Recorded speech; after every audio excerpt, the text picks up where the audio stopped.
Star Wars Return of the Jedi by James Caan.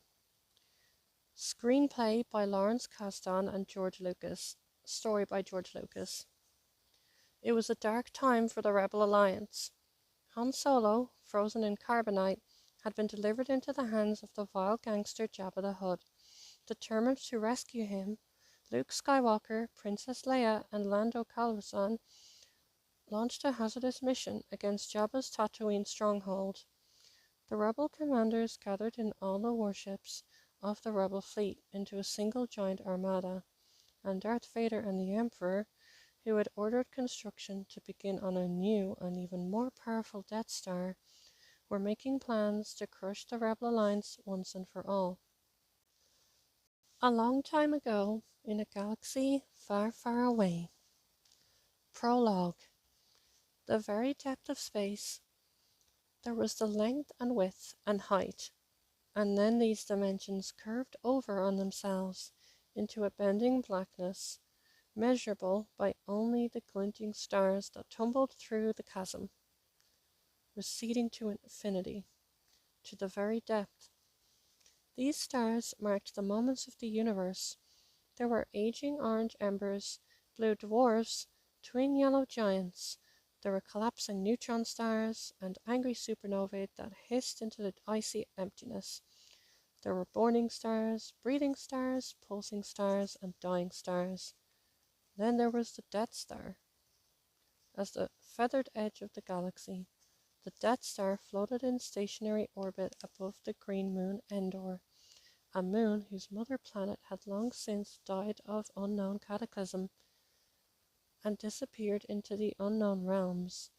The Death Star was the Empire's armored battle station, nearly twice as big as its predecessor, which rebel forces had destroyed so many years before. Nearly twice as big, but more than twice as powerful, yet it was only half complete. Half a steely dark orb, it hung above the green world of Endor, tentacles of unfinished superstructure curling away toward its living companion like the groping legs of a deadly spider. The Imperial Star Destroyer approached the giant space station at cruising speed. It was massive, a city itself, yet it moved with deliberate grace, like some great sea dragon. It was accompanied by dozens of twin ion engine fighters, black insect-like combat flyers that zipped back and forth around the battleship's perimeter, scouting, sounding, docking, regrouping. Soundlessly, the main bay of the ship opened. There was a brief ignition flash, as an Imperial shuttle emerged from the darkness of the hold into the darkness of space. It sped toward the half-completed Death Star with quiet purpose. Into the cockpit, the shuttle captain and his co-pilot made final readings, monitored descent functions. It was a sequence they'd each performed 1,000 times, yet there was an unusual tension in the air now. The captain flipped the transmitter switch and spoke into his mouthpiece. Command station, this is ST-321. Code clearance blue. We're starting our approach. Deactivate the security shield. Static filtered over the receiver, then the voice of the port controller. The security deflector shield will be deactivated when we have confirmation of your code transmission. Stand by. Once more, silence filled the cockpit. The shuttle captain bit the inside of his cheek, smiled nervously at his co-pilot, and muttered, "Quick as you can, please. This better not take long. He's in no mood to wait." They refrained from glancing back into the passenger section of the shuttle. Now, under lights out for landing, the unmistakable sound of the mechanical breathing coming from the chamber's shadow filled the cabin with a terrible impatience.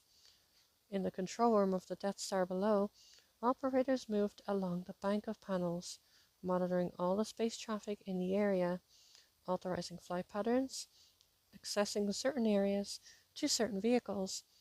The shield operator suddenly checked his monitor with alarm.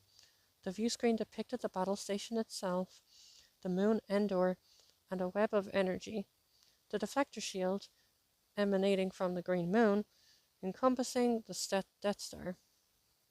Only now, the security web was beginning to separate, to retract and form a clear channel.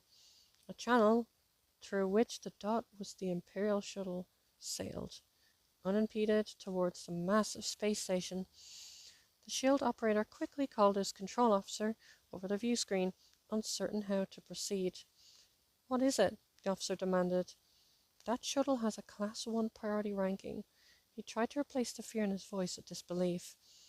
The officer glanced at the view screen for only a moment before realizing who was on the shuttle and spoke to himself. Vader. He strode past the viewport where the shuttle could already be seen making its final approach, and headed toward the docking bay. He turned to the controller. "Inform the commander that Lord Vader's shuttle has arrived."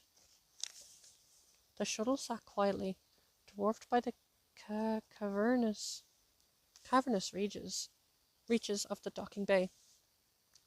Hundreds of troops stood assembled in formation, flanking the base of the shuttle ramp. White-armored Imperial stormtroopers, grey-suited officers, and the elite red-robed Imperial Guard. They snapped to attention as Moff Jerjerrod entered. Jerjerrod, a tall, thin, arrogant person, was the Death Star commander. He walked without hurry up the ranks of soldiers to the ramp of the shuttle. Hurry was not in Jerjerrod, for hurry implied wanting to be elsewhere, and he was a man who distinctly was exactly where he wanted to be. Great men never hurried, he was fond of saying. Great men caused others to hurry. Yet Jerjerrod was not blind to ambition, and a visit by such a one as this great dark lord could not be taken too lightly. He stood at the shuttle mouth, therefore, waiting with respect, but not hurry. Suddenly, the exit hatch of the shuttle opened, pulling the troops in formation to even tauter attention. Only darkness glowed from the exit at first, then footsteps, then the characteristic electrical respirations, like the breathing of a machine, and finally Darth Vader, Lord of the Sith, emerged from the void. Vader strode down the ramp, looking over the assemblage. He stopped when he came to Jerjerrod. The commander bowed from the neck and smiled. "Lord Vader, this is an unexpected pleasure. We are honored by your presence." "We can dispense with the pleasantries, Commander." Vader's words echoed as from the bottom of a well. "The Emperor is concerned with your progress. I am here to put you back on schedule." Jerjerrod turned pale. This was news he'd not expected. I assure you, Lord Vader, my men are working as fast as they can." "Perhaps I can encourage the progress in ways you have not considered," Vader growled. He had ways, of course. This was known. Ways and ways again. Jerjerrod kept his tone even, though deep inside, the ghost of hurry began to scrabble at his throat. "That won't be necessary, my lord, I tell you. Without question, this station will be operational as planned.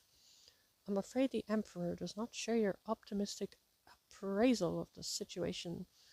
"I fear he asks the impossible," the commander suggested. "Perhaps you could explain that to him when he arrives." Vader's face remained invisible behind the deathly black mask that protected him, but the malice was clear in the electronically modified voice. Jerjerrod's pallor intensified. "The Emperor is coming here?" "Yes, Commander, and he will be quite displeased if you are still behind schedule when he arrives." He spoke loudly to spread the threat all over who could hear. "We shall double our efforts, Lord Vader," and he meant it, for sometimes he didn't even great men hurry. In time of great need. Vader lowered his voice again.